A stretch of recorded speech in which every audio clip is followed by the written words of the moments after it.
In this video I'm going to compare these two extended selfie sticks. How do they compare, and do you really need to spend double the money on Insta360's version? My name's Rich and this channel is dedicated to making 360 easier so you can have more fun with your 360 camera. So please hit the subscribe button and click the bell so you're told straight away when I upload new content.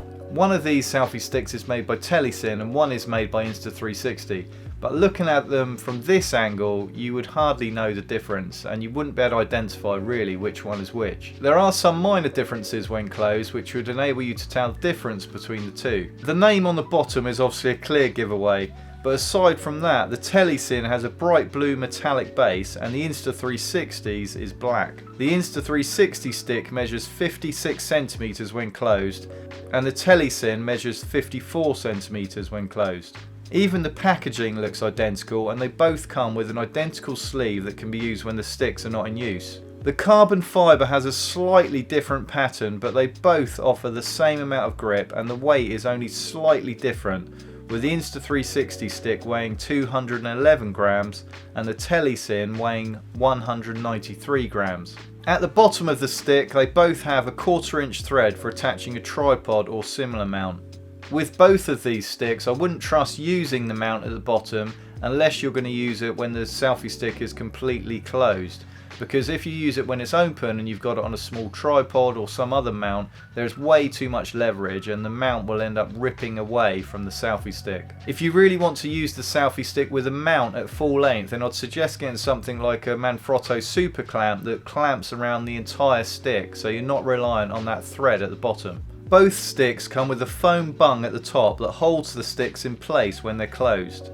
But when using them for 360 use, you can and should remove this bung so that it's not seen in the shot, and you can do that easily by pulling it out. In terms of width, the sticks are, you've got it, identical. Opening the sticks up, they both open in the same way by pulling out each section and then they lock into place using friction.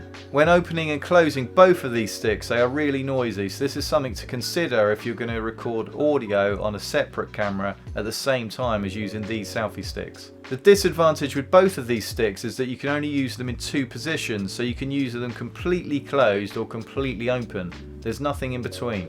Now when the sticks are completely open, we finally have a difference between the two sticks. The Insta360 stick is 3 meters long and the Telesin stick is 2.7 meters long. But realistically, this extra 30 centimeters length would add nothing to your shots and wouldn't really change the way you use the stick. Because of the long length of both of these sticks, both sticks will bend when you've got a camera on the end. Out of these three cameras, the least bend is with the Insta360 One X, followed pretty much jointly by the One R and the GoPro Max. Even though the Telesin stick is slightly shorter, they both bend pretty much to the same extent. However, because of the extra length of the Insta360 extended selfie stick, it does seem to be a bit more spring and a bit more bounce when you add a bit of movement into the selfie stick compared to the Telesin version. But again, there's not really a lot in it. Using heavier cameras with both of these sticks does mean that if you face the lens towards the bend, that you can see the stick in your shot. So sometimes you will have to angle the camera around so that the bend gets hidden in the stitch line of the camera. These sticks are so identical in so many ways that by using either one of them you'd get very similar shots and there'd be no disadvantage to having the shorter selfie stick. There are two main differences between these sticks. Firstly, the length, and secondly, the price. The psychology of pricing is always really interesting because I ordered the Insta360 extended selfie stick first and it was double the price of the Telesin selfie stick, so I expected it to be very different and certainly superior to the Telesin version. I was genuinely shocked when the Telesin version arrived and it was half the price and everything about it is pretty much identical. The extended selfie stick isn't your everyday selfie stick. It isn't portable and isn't convenient, and it's not a necessity. But it is a nice addition to your camera bag and it means you can get some really different types of shots with it. The extended selfie stick is really good to get that extra height for those no drone, no problem shots, or just to make your moving video shots bigger and more dramatic.